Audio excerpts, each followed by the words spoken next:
Estamos ya a las puertas de la Navidad. Faltan poquísimos días. Y este año, junto con la Navidad, se inaugura un año santo, un año jubilar. Es un año jubilar de los que caen siempre en números redondos. Se conmemora el nacimiento de Cristo, en este caso 2025 años del nacimiento de Cristo. Son esos números redondos del 25, 50, 75 y 100.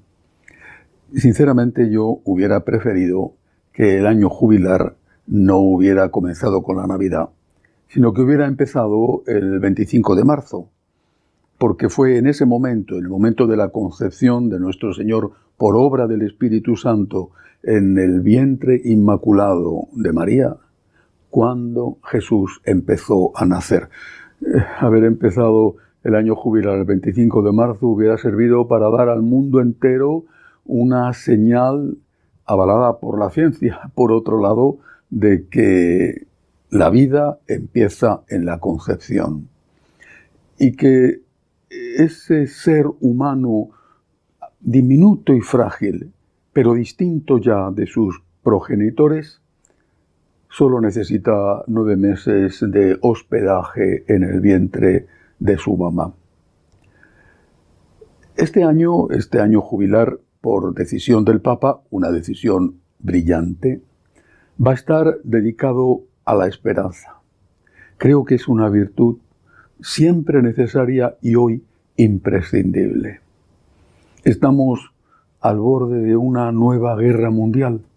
Una guerra que, como también ha dicho el Papa muchas veces, se está ya librando a trozos. Por ejemplo, Ucrania. O lo que ha pasado recientemente en Siria, lo que todavía está sucediendo en la patria de Jesús. Hace falta recuperar la esperanza para la humanidad entera. Esos países en guerra, pero también aquellos otros donde hay dictadura, Nicaragua, o Cuba, Venezuela, o aquellos otros donde los cristianos que están siendo perseguidos por causa de su fe, como en el centro de África o en algunos lugares de Asia. Tenemos que recuperar la esperanza. Es imprescindible. Y también hay que recuperarla en Occidente, en tantos países occidentales que están abocados a la desaparición o al menos a una profundísima transformación, radical transformación de su estructura social. Y eso por culpa de ellos mismos. Son países donde no hay niños, las matanzas del aborto son tremendas y donde ya cada vez más se aprueban leyes para acabar con los ancianos o con los enfermos porque son costosos para el erario público. Son países entre los cuales se encuentra el mío y prácticamente toda la Europa occidental, no la Europa oriental. Son países, repito, que viven y afrontan un futuro sin la auténtica esperanza. Por eso me parece brillante la idea de dedicar este año santo a esta importantísima virtud. Pero no hay que olvidar que la esperanza no es la primera de las virtudes teologales. La primera de esas virtudes es la fe. La fe en sus dos dimensiones, la dimensión racional, yo creo lo que enseña la Iglesia, y la dimensión afectiva, espiritual, yo confío. Yo creo y yo confío. Yo creo en Dios, yo confío en Dios.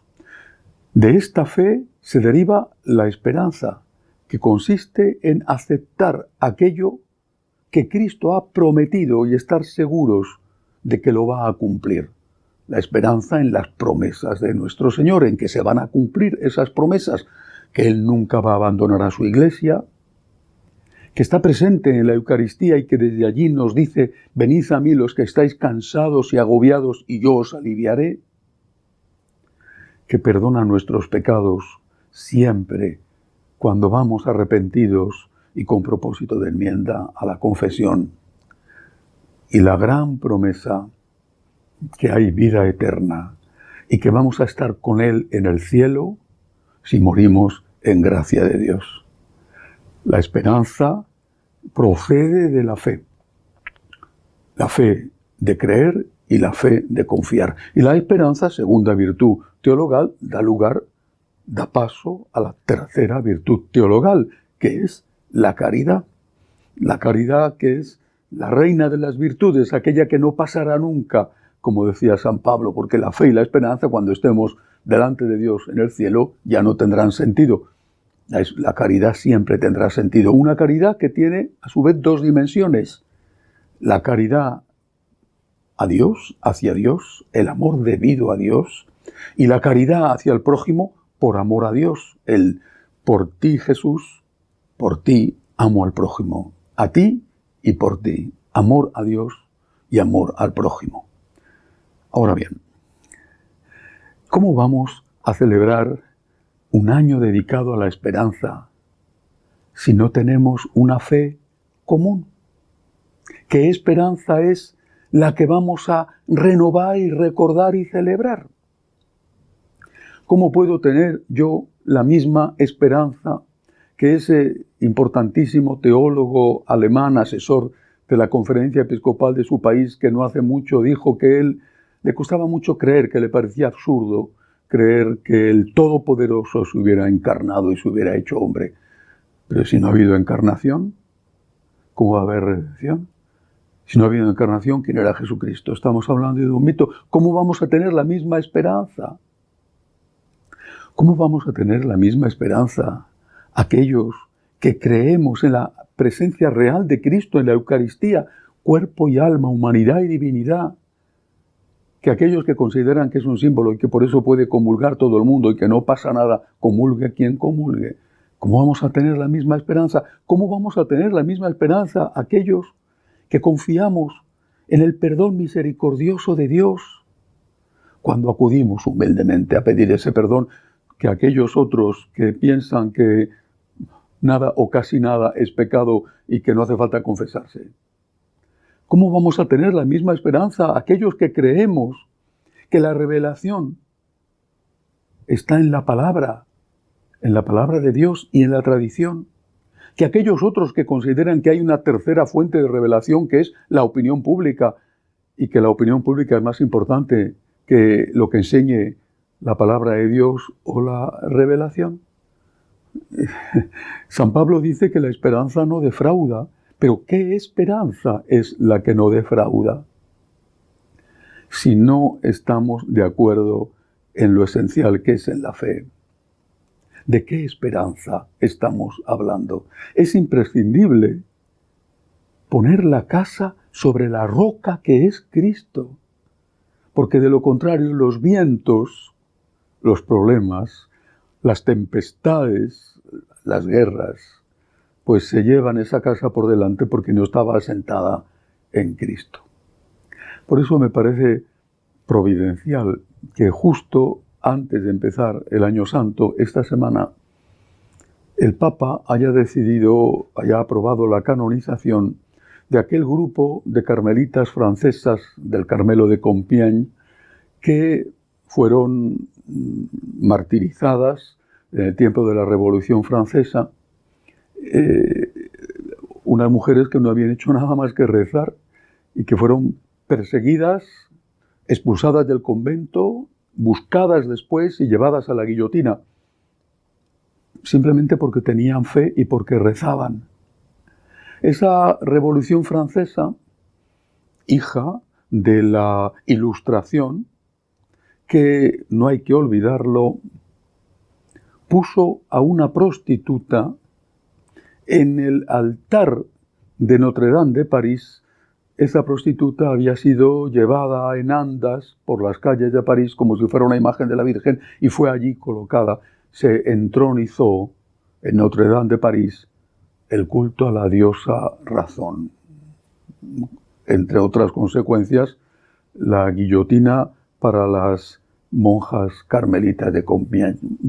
Por cierto, recomiendo leer el maravilloso, magistral libro de Bernanos, Diálogo de Carmelitas, donde recoge, a modo de novela, los últimos momentos de estas santas mujeres. Ellas acudieron a la guillotina, y hay testigos, acudieron rezando y cantando. ¿Por qué? Porque tenían esperanza. ¿Y por qué tenían esperanza? Porque tenían fe. Tenían esperanza en la vida eterna, en las promesas de Cristo, porque tenían fe en que Dios es el Señor y en que Dios sabe lo que hace, aunque nosotros no lo entendamos.